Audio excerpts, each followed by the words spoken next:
Então vamos lá? Bom, dólar nas alturas e, obviamente, eu recebi várias mensagens aqui me perguntando se seria um bom momento de dolarizar o patrimônio. Para quem não sabe, né, a gente não está falando aqui especificamente de comprar dólar com o dinheiro que você tem na sua conta corrente. Não é isso. Então não seria simplesmente transformar o seu dinheiro em dólar. Quando a gente fala de dolarizar o patrimônio, a gente fala de investir o seu dinheiro no exterior em empresas americanas. Muita gente estava esperando ali, né, por um momento melhor, porque, poxa, a gente sabe que nos últimos meses o dólar realmente disparou, né? A gente saiu aí de um dólar ali um pouco mais controlado para um dólar completamente descontrolado. Para você ter uma ideia, eu vou pegar aqui o gráficozinho do dólar aqui do Google mesmo, tá? Não precisa pegar um gráfico profissional, não, só para vocês terem uma ideia de como ficou essa situação aqui. A gente vai ter que conversar um pouquinho sobre essa questão da dolarização, né? E eu vou tentar simplificar ela para você também, mas aqui você consegue conferir, olha a realidade do momento atual, né? Então aqui você consegue conferir, você percebe que lá de 2006, que é desde que o gráfico está aqui de R$ 2,15, a gente foi agora, né, para um dos nossos piores momentos aí na história, para um dólar de 5,51. A gente já teve lá atrás momentos parecidos com esse, no período pós-pandêmico ali, a gente chegou com um dólar 5,70, a gente já teve outros períodos assim. Mas você percebe aqui uma crescente muito específica. Você percebe que o dólar está sempre se valorizando com relação ao real. E se você pegar dólar histórico aqui, né,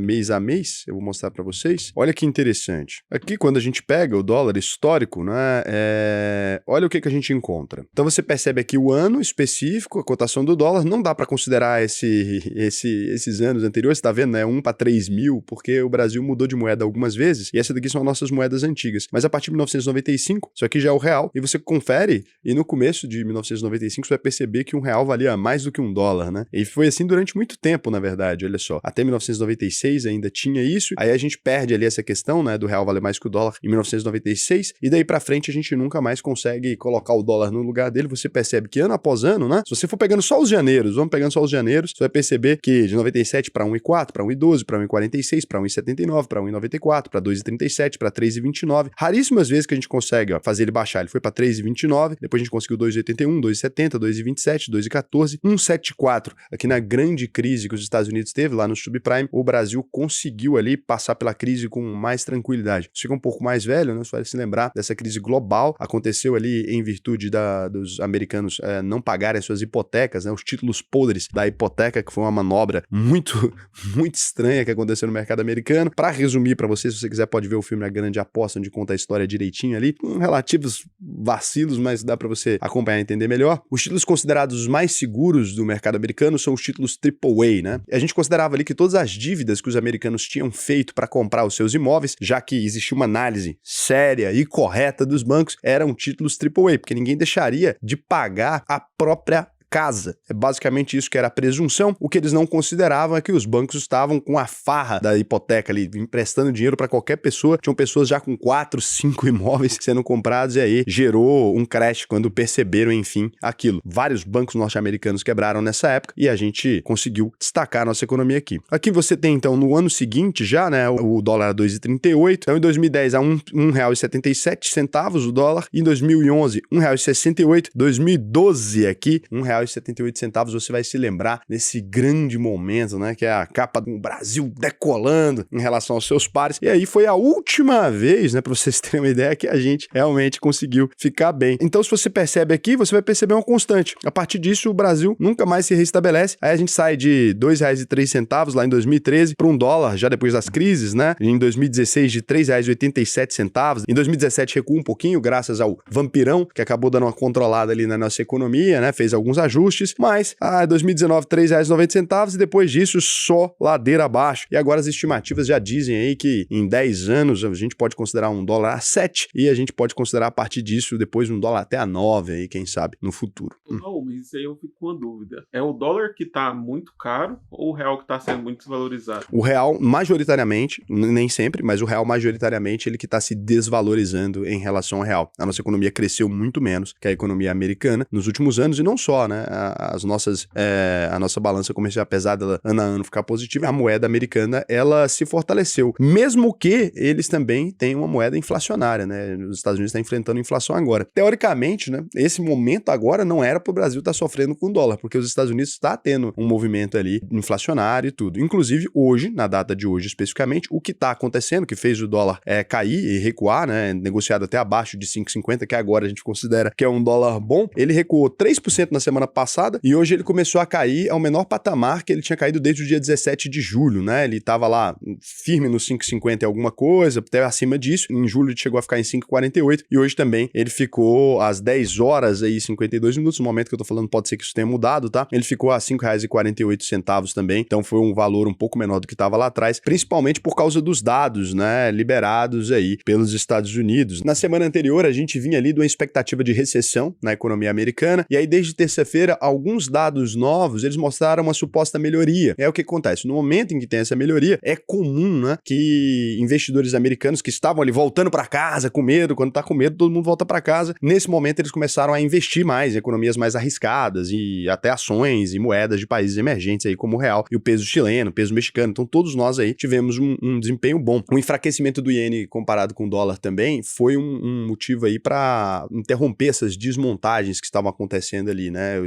tinha explicado para vocês o movimento que as pessoas utilizavam a baixa taxa de juros japonesa para tomar empréstimo e investir em outros países. Essa coisa dessas desmontagens que aconteceu depois que eles subiram a taxa de juros também parou um pouco de acontecer, e aí as pessoas conseguiram agora manter essa estratégia aí. Então parou um pouco de desmontar essas coisas ali que era tomar dinheiro em países com a dívida mais baixinha e investir em países mais arriscados, como é o caso do Brasil. O real tinha sido muito penalizado por conta dessas desmontagens ali, ela deu uma melhorada, e agora o foco aí tá voltado para os novos dados de inflação ao consumidor nos Estados Unidos, e esses números devem refletir aí os próximos passos do Federal Reserve, que é o Banco Central de lá, que deve definir a taxa de juros, né? E agora a expectativa geral é que tenha uma redução na taxa de juros americana. Com essa redução na taxa de juros, o dinheiro deve buscar outros países, outras coisas mais arriscadas. Quanto maior a taxa de juros americana, menos gente disposta a correr risco. Por quê? Se eu posso ficar com meu dinheiro emprestado para a maior economia do mundo, por que eu vou me aventurar em ir para o Brasil? Então, basicamente foi isso que aconteceu agora. Dizendo para o longo prazo, se vale a pena dolarizar agora, você não tem como saber uma previsão exata, ninguém vai conseguir te dar esse número, né? Falando assim, olha, Raul, vale a pena eu dolarizar o meu patrimônio hoje ou amanhã, né? Vale a pena eu dolarizar meu patrimônio nesse exato segundo? Ninguém nunca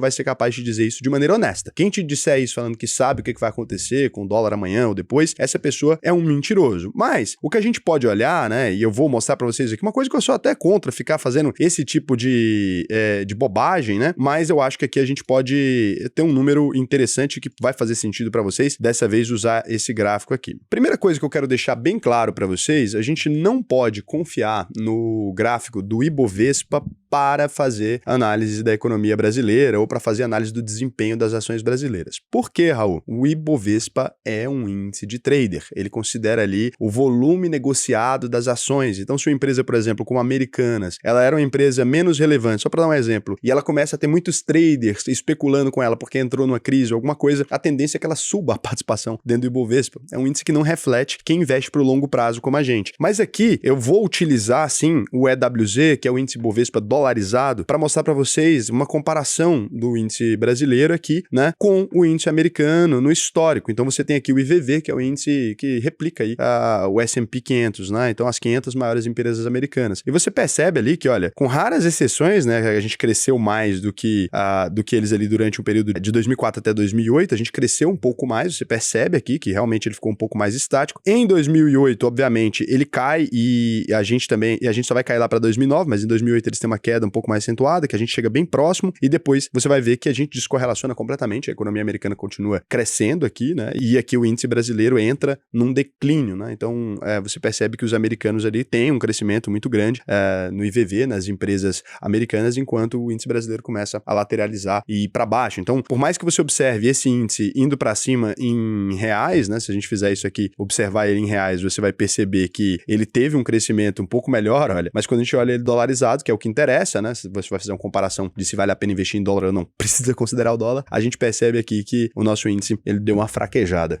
Então, a gente tem aqui uma economia que nesse momento ela não tá bem. E quando você olha para o histórico também, você pode observar até um período mais longe, você vai ver que a gente era até mais irrelevante lá atrás, né, do que a gente se tornou depois, e é assim que funciona. Isso aqui significa que todo mundo que investiu em real perdeu dinheiro nesse período e que todas as empresas brasileiras, né, tem gente que faz esse resumo desse jeito, ignorante a esse ponto. Significa que todo mundo que investiu no índice brasileiro, etc., perdeu dinheiro? Eu vou mostrar para vocês aqui que não, né, e é a coisa mais simples do mundo de ser mostrada aqui em detalhes. Então, se você faz uma seleção de bons ativos no Brasil, a economia americana é muito superior à nossa, ela se desenvolve muito mais rápido, mas a gente tem bons ativos, você tem bons bancos, você tem várias empresas aqui brasileiras que deram um bom desempenho nesse período. Então, se a gente pegar a minha carteira, por exemplo, a carteira pública no canal, que eu postei lá, ou na reta aí, postei até um bom tempo, inclusive tem até que fazer um vídeo atualizando, né, Vandinho? O pessoal tá pedindo bastante. Eu vou mostrar como é que ela tá aqui de rentabilidade atual, né? E vou comparar com o S&P 500, já que o S&P 500 é tão foda, né, que tem gente que diz que nada bate o S&P 500, que é impossível bater o S&P 500. Eu vou mostrar aqui que com alguns ETFs americanos nessa carteira, com também uma posição nacional muito forte, vou mostrar aqui para vocês, mas a gente tá pegando um corte temporal que não é legal de ser pego. Por quê? Porque a gente precisa considerar que no momento atual a Bolsa Brasileira tem tido um sofrimentozinho maior e a Bolsa Americana tá nos recordes ali, mas eu vou comparar a nossa carteira geral com o S&P 500 e vou comparar também depois a nossa carteira só nacional aqui para mostrar para vocês, né? Bom, então tem muito tempo que eu não mostro a carteira para vocês, mas se você pegar a nossa carteira aqui, até agora, a carteira pública aqui do canal, eu fiz alguns aportes novos nela, mas nada que modificou muito, ela vai estar com mais ou menos o mesmo patrimônio que ela estava quando eu parei de gravar, né? Subiu por conta da valorização mesmo, nesse ano valorizou acho que 724 mil na carteira, 724 mil reais, que pro patrimônio que estava público é bastante coisa, mas você consegue perceber aí que agora a nossa rentabilidade está em 241,3%, isso considerando que 36% dessa carteira são ações nacionais. A gente teve ações nacionais aí que tiveram uma rentabilidade bem absurda, né? Um destaque aí talvez para a Sabesp, que entrou publicamente, né, num giro da bolsa, eu falei que ia comprar. Eu comprei na época 1.700 ações a R$58 e agora acredito que ela esteja a 97, então foi uma ampla valorização que a gente teve aí. A gente teve uma valorização também muito interessante no BTG Pactual, que a gente entrou lá atrás também. A gente teve aí VEG3, né, que foi aqui uma empresa que não dá nem para comparar o desenvolvimento, né? Saiu de R$22,89 para R$49,70. E não só, BBSE, que agora tá a R$36, nosso PM é 23. Então, assim, existem diversas empresas aqui que possibilitaram um crescimento muito interessante, né, para nossa carteira aqui. Mas eu acredito que, para o investidor de modo geral, que não quer se ocupar, não quer ficar ali desgastando o seu tempo fazendo milhões de análises, pode fazer muito mais sentido, por exemplo, você incluir na sua carteira um IVV, ou um ETF, né, ou mesmo um VT, né, pode incluir na sua carteira também, pode incluir outros índices aí que também seriam muito interessantes, um QQQ, alguma coisa nesse sentido, que são cestas de ações ali que você vai incluir dentro da sua carteira e vai pegar toda essa evolução do mercado americano, né? É isso que a gente ensina lá no módulo 6, inclusive na UVP, né, Vandim? É isso aí. Raul, deixa eu te perguntar. Se eu quisesse me dolarizar sem ir lá pra fora, tem algumas ações aqui no Brasil que eu sei que parte da receita delas é dolarizada. Isso.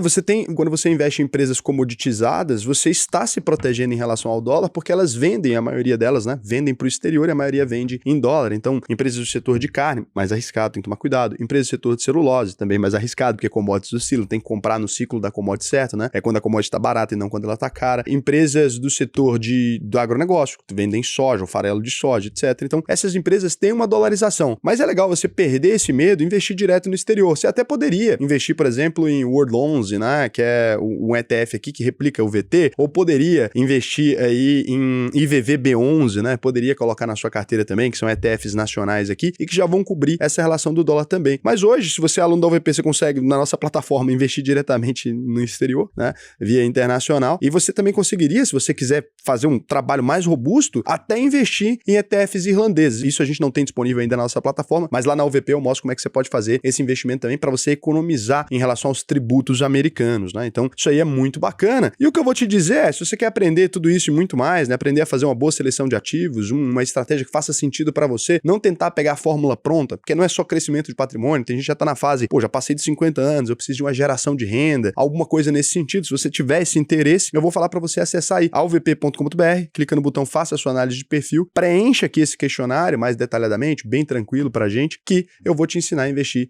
no Brasil e no mundo inteiro. Já estamos aí há mais de 4 anos ensinando as pessoas a investirem globalmente, hein? Chegando em 20 mil já, hein? 4 anos só de UVP, hein? Falando em investir no exterior, falando em investir no Brasil, falando em investir em tudo quanto é lugar. Olha só quantas pessoas, né? Já mais de 20 mil pessoas a gente conseguiu ajudar a proteger o patrimônio. Então você pode ser uma dessas pessoas. E lembrando que a UVP é a única escola de investimentos do Brasil que oferece 100% do seu dinheiro de volta depois da conclusão. Se você emitiu seu certificado e falar, olha, não aprendi a investir, não funcionou para mim. Então é isso, é o que a gente faz aí. Um beijo para vocês. Inclusive hoje, se você é aluno da UVP, Na data de hoje, a gente tem uma masterclass aí de investidor global para a gente analisar alguns índices bacanas ali que a gente quer colocar, né?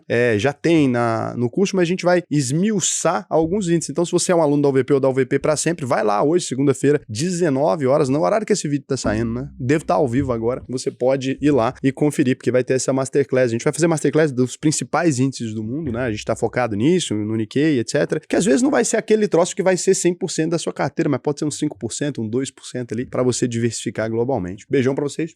Até mais tarde.